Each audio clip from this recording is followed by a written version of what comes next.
අලුත් අවුරුද්ද සුබ කරගන්න මොනවද කරන්න පුළුවන් කියලා කතා කරලා බලමු. මේ මාසේ ඔබට සැලසුමක් හදාගන්න පුළුවන්ද කියලා අපි බලමු. නොඑක ආකාර හිතේ පැල්පදියම් කරගෙන කොහක කමින් ඉරිෂ්‍යාවෙන් අපි ඒවත් එක්ක රැඳිලා ඉන්නවා. ලස්සන කාන්තාවක් එයා ඊටාම පරුෂ වතින් තවත් කෙනෙකුට වයින්නවා.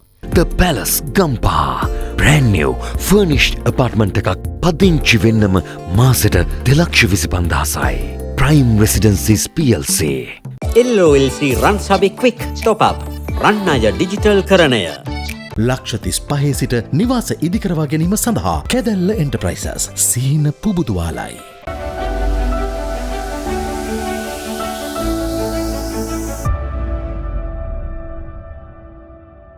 අන්ලිමිටඩ් සතුටෙන් අපි අදත් ඔබත් එක්ක කතා කරන්න බලාපොරොත්තු වෙනවා. මොනවද ඔබට ජීවිතේ අවශ්‍ය වෙලා තියෙන්නේ මේ වෙනකොට? මම එහෙම අහුවොත් මොන වගේ උත්තරද තියෙන්නේ? මේ දෙසැම්බර් මාසයේ අපි ගත කරන්න බලාපොරොත්තු වෙන්නේ 2025 අන්තිම මාසේ. තව පොඩි කාලයයි තියෙන්නේ 2026 ආරම්භ කරන්න.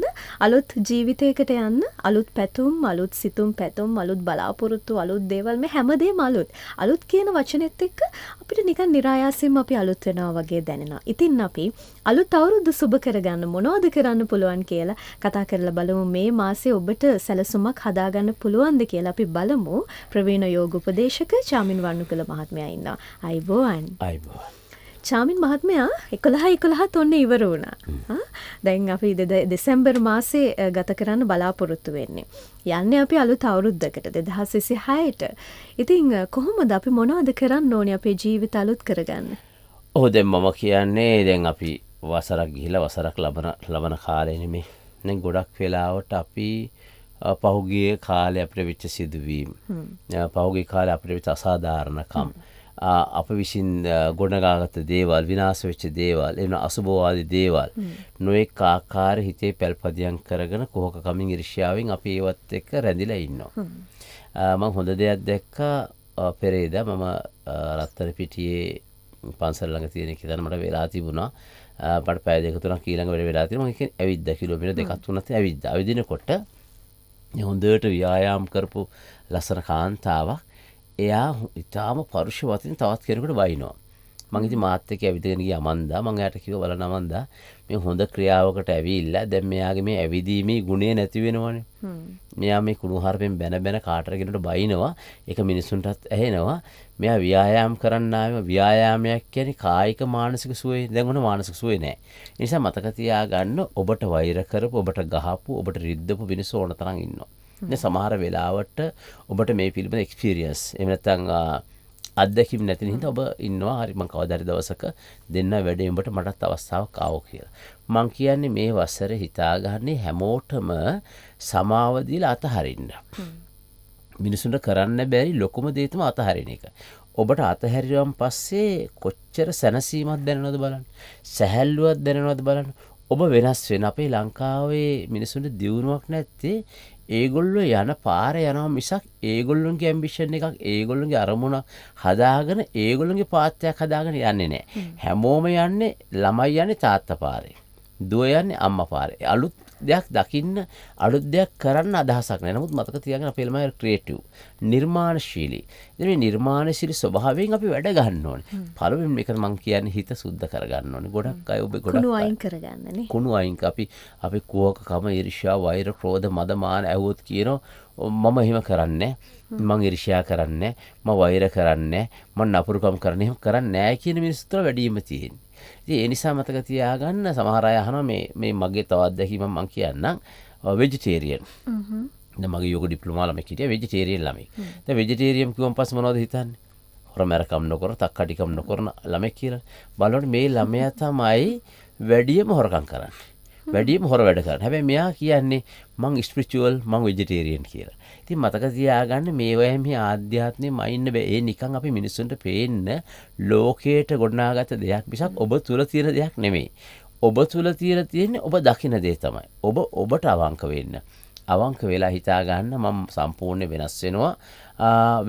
මම පොඩ්ඩක් හරි මගේ 100% පොඩක් ස්පිරිචුවල් ගතියක්, ආධ්‍යාත්මික ජීවිතයක් ගත කරනවා කියලා හිතලා අර ඔබට තරහා, වෛර කරපු, ඊර්ෂ්‍යා කරපු, කුහකකම් කරපුවා ඒ සඳහා, ඒ කිරීම සඳහා ඔබත් යම් කිසි දායකත්වයක් සැපෙවුවා නම් ඒ සැපීමත් අයින් කරලා මම මේ වසරේ පිරිසුදු වෙනවා හරියට මලක් මෙන් පිරිසුදු වෙනවා කියලා පොඩි වේලාවක් හැමදාම මේ වසරේ මේ අවසාන කාර්තුවේ ඉඳන් මේ දෙසැම්බර් කාලේ ඉඳන් ඊළඟ වසරේ එනකන් දිගටම භාවනා පටන් ගන්න. භාවනා. ඔබට භාවනා කරන අත්දැකීමක් නැත්නම් භාවනා කරන ගුරුවරයෙක් හොයාගන්න බැරි නම් භාවනා කරන්න විශේෂ දන්නේ නැත්නම් කිසි දෙයක් ඕනේ නැහැ. ඔබ නැගිටලා හැමදාම උදේ පාන්දර නැගිටලා ඔබේ ඇඳේ ඉඳන් කියන්න මම කායික වශයෙන් සුවපත්, මම මානසික වශයෙන් සුවපත්, මම ආධ්‍යාත්මික වශයෙන් සුවපත්. මේ විශ්වයේ ඉන්න සෑම දෙනාම මට යහපත් ආකාරයට උදව් කරන මමත් ඒ අයට උදව් කරනවා. මට වෛරක්කාරයෝ නෑ, තරහකාරයෝ නෑ. මම හැමෝටම මෙත්සිත පතුරනවා.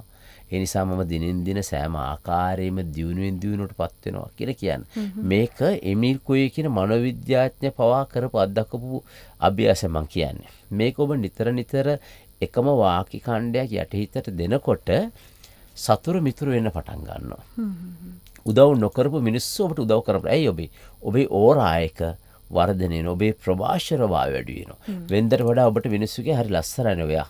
හරි තරුණයිනේ ඔයා. හරි ආලෝකයක් තියෙනවනේ ඔයා කියලා කියයි. ඒ නිසා මතක තියාගන්න ආලෝකයේ ගන්න ඕනේ වෙන කෙනෙක්ගෙන ඔබ තුල තියෙන ආලෝකය තමයි වැඩි කරගන්න ඕනේ. දැන් අපි බැටරිය හරියට charge කරගන්න පුළුවන් නම් ඔබට පුළුවන් ඔබේ ජීවිතය ආලෝකමත් කරන්න. ඒ නිසා පරණ දේවල්, කෝක දේවල්, ඊර්ෂ්‍යාගත දේවල් කරන්න. මොකද ඔබ හොඳ කෙනෙකුත් නෙමෙයි. ඉතින් ඔබ නරක නිසා තමයි ඔබටත් ඒව ප්‍රතිඵල ආවේ. ඒ නිසා මම ඒවෙන් ඉවත් වෙලා සම්පූර්ණයෙන්ම යහපත් වෙනවා කියලා හිතාගෙන මේ අවුරුද්දට පියතවන්න උත්සාහ කරනවා. ඒ නිසා මම ඔබට කියනවා පාන්දර 4:12යි අර නිතර කියන කාලේ 5:12යි අතර කාලේ අවදි වෙන්න. ඔබට මේක කරන්න බැරි නම් හැමදාම කොලයක් අරගෙන ලියන්න. ලියනවා කියලා කියන්නේ ලේඛනා ලියනවා කියලා කියන්නේ උපවිඥානගත වෙනවා. මම ඒක භාවනාවක් නේද? ඒක ඔබ ලියන්න. මම යහපත් වෙමි, මම සුන්දර වෙමි, මම ලස්සන වෙමි, මම නිරෝගී වෙමි, මම අන් අයට ප්‍රිය වෙමි, මම සෑම ආකාරයෙන්ම දිනෙන් දින දියුණුවටපත් වෙනවා කියලා ලියන්න. නිකන් ලියන්න පොඩි වේලාවක් යයි.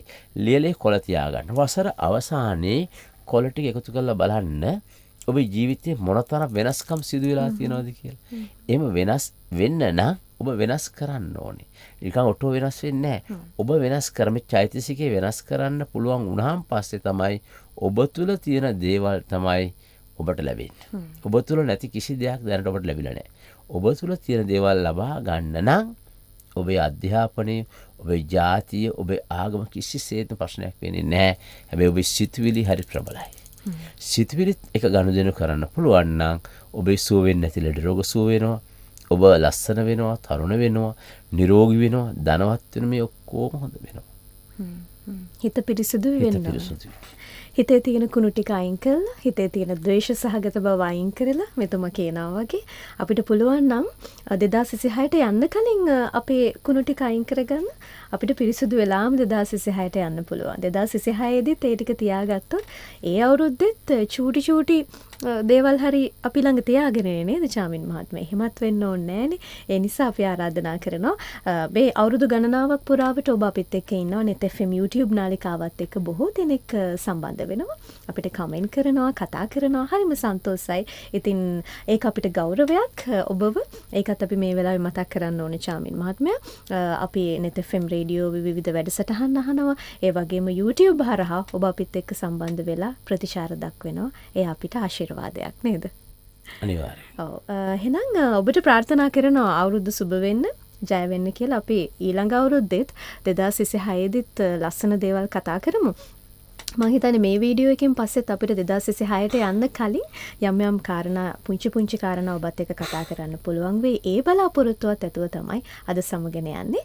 ඉතින් ප්‍රවීණ යෝග උපදේශක චාමින් වර්ණකල මහත්මයා ඔබට බොහොම ස්තුතියි. අයබෝවන්. අයබෝවන්.